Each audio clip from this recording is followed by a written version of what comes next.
안녕하세요. 주식박사 주린입니다. 영상 클릭해주셔서 감사합니다. 구독, 좋아요는 제게 큰 힘이 됩니다. 테슬라 관련 이슈가 발생하면 인스타로 먼저 공유드릴 수 있도록 하겠습니다. 인스타 아이디는 본문 내용과 댓글에 적어둘 테니 팔로우 부탁드리겠습니다. 어제 올린 영상 댓글에 엄청나게 많은 응원글을 보고 유튜브를 하는 기간 동안 중 가장 기뻤던 것 같습니다. 어쩌면 또 유튜브를 했기 때문에 많은 분들의 응원을 받을 수 있지 않았나라는 생각도 들었습니다. 원래 하던 대로 제 개인적인 의견에 대해서 악플을 신경 쓰지 않고 말씀드리도록 하겠습니다. 다시 한번 감사드리겠습니다. 오늘은 긴급 뉴스로 나온 유상증자에 대해서 한번 다뤄보도록 하겠습니다. 어제 영상 중에서 이 부분에 대해서 설명을 드렸습니다. 테슬라가 또 다른 유상증자를 할 수 있다는 가능성에 대해서 말씀을 드렸습니다.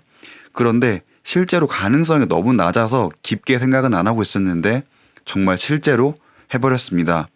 요즘 뭔가 감이 잘 맞는 것 같습니다. 그리고 세컨더리 오퍼링이라는 단어의 자체의 뜻을 보면 신주를 발행해서 판다라는 의미를 들고 있습니다.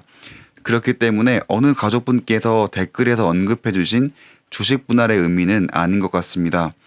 그럼에도 불구하고 여러 가지 안을 고민해 보신 점에 대해서 정말 감사드립니다. 테슬라가 ATM 방식으로 최대 5빌리언의 가치의 주식을 판매하기로 했다고 합니다. 5빌리언 정도를 사면 주주 가치는 0.8% 정도 희석이 되는데 이 정도 규모로는 S&P 500 편입에 큰 도움이 되지 않는다고 합니다. 패시브 펀드들은 120만 주 정도가 필요한데 이 금액은 7밀리언 주밖에 되지 않는다고 합니다. 그럼 대체 ATM 방식은 무엇이고 주주가치 희석은 무엇인지에 대해서 간략하게 한번 살펴보도록 하겠습니다. 현재 테슬라의 마켓 캡을 보면 608빌리언 정도가 되는 것을 알 수 있습니다. 최근에 이미 한번 유상증자를 겪으신 분들은 제가 방금 설명드린 내용에 대해서 이해가 잘 가실 텐데 이번 유증을 처음 겪는 가족분이 계실 것 같아 다시 한번 간략하게 설명드리도록 하겠습니다. 지금 영상을 찍는 기준으로 테슬라의 시총은 약 608빌리언 정도가 됩니다. 그리고 이번 유상증자로 인해 최대 5빌리언의 주식을 판매하게 됩니다. 최대 유상증자를 했다면 증자 후 크기는 613빌리언이 되게 됩니다. 주주 입장에서는 테슬라 주식에 없던 5빌리언이 추가적으로 생기기 때문에 당연히 한 주당의 가치는 떨어지게 됩니다. 그리고 그 희석 정도의 수치를 구해보면 약 0.8%가 나오게 됩니다. 그리고 유상증자분을 최대로 팔았을 때를 가정하면 해당 금액으로 8밀리언 정도의 주식을 살 수 있습니다. 테슬라 IR에 가서 공식 문서를 조금 살펴보았는데 주식을 판매하게 되면 커미션으로 0.25%씩 중개업자들에게 수수료를 내게 됩니다. 그리고 0.25%의 기준은 내가 판매한 주식 금액당으로 잡힌다고 보면 됩니다. 만약 내가 테슬라 주식을 $1000에 팔았다면 $1000에 0.25%에 해당하는 금액만큼 수수료로 내면 됩니다. 그리고 ATM 방식이기 때문에 내가 원하는 날, 원하는 가격에 그리고 아까 말씀드린 수수료 0.25%만 내면 언제든지 팔 수 있는 구조입니다. 그렇기 때문에 테슬라 입장에서는 굉장히 유리합니다. 만약에 주가가 떨어져서 내가 원하는 가격이 아니라고 하면은 안 팔면 그만입니다. 그렇기 때문에 최대 5빌리언까지 판매가 가능하다고 말씀을 드린 겁니다. 최대라는 말이 붙었기 때문에 안 팔아도 그만이라고 볼 수 있습니다. 그럼 대체 왜 했을지에 대해서 한번 고민을 해봐야 될 것 같습니다. 과연 왜 했을까요? 여러 가지 이유가 있을 것 같은데 그중 첫 번째로 테슬라의 현금이 부족했다에 대해서 한번 보도록 하겠습니다. 테슬라의 재무제표입니다. 지난 분기 동안의 현금 및 현금성 자산에 대해서 한번 살펴보면 매 분기마다 증가하는 것을 볼 수 있습니다. 그리고 가장 최근 재무제표를 보면 14빌리언으로 정말 많은 현금을 보유하고 있습니다. 그런데 현금이 없어서 유상증자를 했다고 하면 조금은 말이 안 맞는 것 같습니다.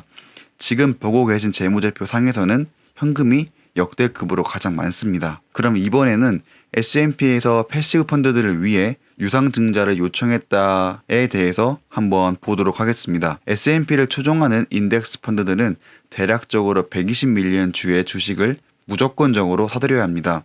물론 테슬라의 주가에 따라 다르긴 하지만 그냥 120밀리언 주라고 가정을 하겠습니다. 이번에 발표된 유상증자의 최대 규모는 5빌리언이고 평균적으로 630달러에 팔았다고 하면 주식 수는 약 8밀리언 정도가 나오게 됩니다. 인덱스 펀드에서 필요로 하는 주식 수는 약 120밀리언 주인데 인덱스 펀드들이 해당 주식을 못 채울 것 같아서 8밀리언만 유상증자를 한다? 이것은 조금은 납득이 안 되는 수치입니다. 그리고 결정적으로 테슬라가 21일에 한 번에 S&P 500에 편입이 된다고 공식 발표를 했을 때 S&P에서도 정확하게 말하기를 여러 측면을 고려한 결과 테슬라가 한 달에 지수에 편입이 되기로 결정했다. 그리고 무리 없이 한 달에 편입이 가능하다라고 말을 하였는데 뒤에서는 갑자기 일론 머스크한테 우리 인덱스 펀드들이 너네 테슬라 주식을 못 채울 것 같은데 8밀리언 정도만 유상증자를 해주면 안 될까? 라고 말했을 것 같지는 않습니다. 그럼 대체 왜 했을까요? 이 영상을 보시는 주린이 가족분들 역시 이게 궁금하실 겁니다. 여기서 영상을 끝내면 안 되기 때문에 조금 더 고민해 보았습니다. 게리 블랙에 따르자면 12월 8일에 발표한 테슬라의 5빌리언 유상증자는 부풀어 오른 풍선에서 바람을 빼는 역할을 했다고 합니다. 이게 무슨 말이냐면 어제 영상에서 설명을 드린 것처럼 지금 테슬라의 주가가 오르는 이유는 펀더멘탈의 변화 때문이 아닙니다.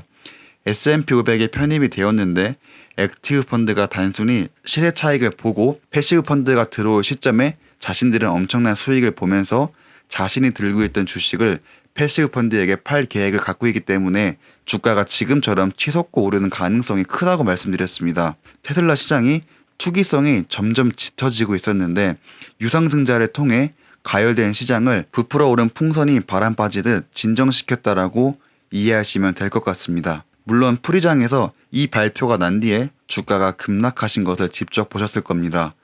유상증자가 발표됐기 때문에 올라갈 수 있는 폭은 제한이 되지만 그렇지만 반대로 S&P 500 편입 이후에 폭락할 수 있는 부분은 어느 정도 조정해줄 수 있다고 합니다. 그래서 게리 블랙이 예전에 예측했던 S&P 500 편입 이전까지의 주가가 650에서 690달러까지 올라가고 S&P 500 편입 이후에는 10%에서 20%가량 떨어진다는 자신의 기존 의견을 그대로 고수하였습니다. 지금 보고 계신 차트는 실제로 9월에 유상증자를 발표했을 때 당시의 등락입니다.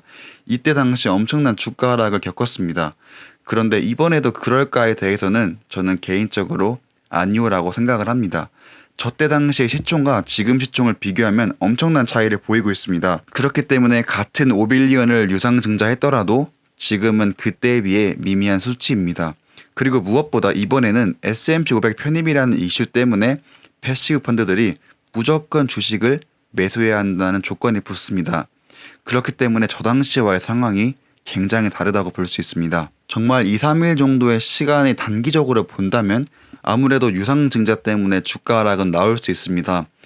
그렇지만 액티브 펀드들이 역시 패시브 펀드들이 무조건 테슬라를 매수해야 되는 것을 알고 있기 때문에 시대 차익을 노리기 위해 들어오지 않을까라고 생각을 하고 있습니다. 유상증자 전에 시세 차익을 노린 세력들이 몰려와 매수를 한 덕분에 750달러까지 주가가 올라갔다고 가정을 해보겠습니다.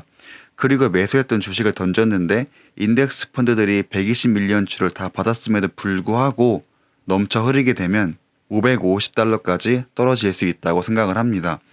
그럼 S&P 500 편입이라는 이슈 하나로 인해 주가의 등락이 단기적으로는 굉장히 심해지는 현상이 발생하게 됩니다. 이번에는 유증이라는 단기적인 임팩트 때문에 S&P 500 편입 당시에 주가가 650달러로 편입이 되었다고 가정을 해보겠습니다.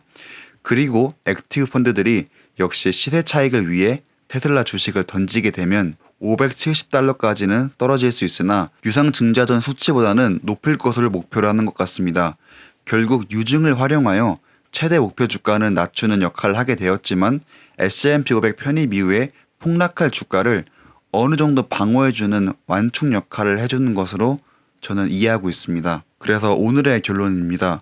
오늘은 유증에 대해서만 조금 다뤄보았는데 유증을 해야 하는 이유에 대해서 고민을 조금 해보았습니다. 첫 번째로 테슬라 현금이 부족해서다인데 재무제표에서 보신 것처럼 지금 테슬라 현금은 제가 보여드린 재무제표 상에서 역대급의 수치를 보였습니다. 그렇기 때문에 현금이 부족해서 유상증자를 했다고는 생각하지 않습니다. 두 번째로 S&P의 요청이다로 볼 수 있는데 이 또한 아닌 것으로 보입니다. 인덱스 펀드들은 120밀리언의 주식이 필요로 한데 이번 유상증자 금액은 8밀리언의 주식밖에 되지 않습니다. 단순히 주식 물량이 부족했다고 하기에는 8밀리언밖에 안 되기 때문에 제게는 조금 납득이 되지 않는 수치입니다. 그리고 S&P에서 공식적인 문서에서 테슬라가 한 달에 지수에 편입이 되는데 문제가 없다라고 하였는데 갑자기 뒤에서 일론에게 우리 주식수가 좀 부족한데 유상증자 좀 해줘라고 하기에는 논리가 조금은 부족해 보입니다. 아니면 사전에 둘이 유상증자에 대해서 논의를 했다면 모를까. 그래서 제가 내린 결론은 유상증자를 통해 단기적으로 주가가 치솟는 것을 방지하고 결과적으로 S&P 500 편입 이후 시세 차익을 노리는 세력들이 빠져나가더라도 어느 정도 주가의 완충을 해주는 역할로 쓰지 않을까라고 생각을 합니다. 물론 일론이 정말 이걸 의도했는지는 모르겠습니다. 제가 개인적으로 분석해보고 공부해본 결과 유증은 가열된 테슬라 시장을 가라앉히려는 장치로 보고했습니다. 물론 추후에 이 유상증자된 금액을 좋은 곳에 사용할 수 있을 것 같긴 하지만 현금이 많기 때문에 이번 유상증자분이 큰 도움이 될 수 있을까에 대해서는 조금 지켜봐야 될 것 같습니다. 지금까지 시청해주셔서 정말 감사합니다.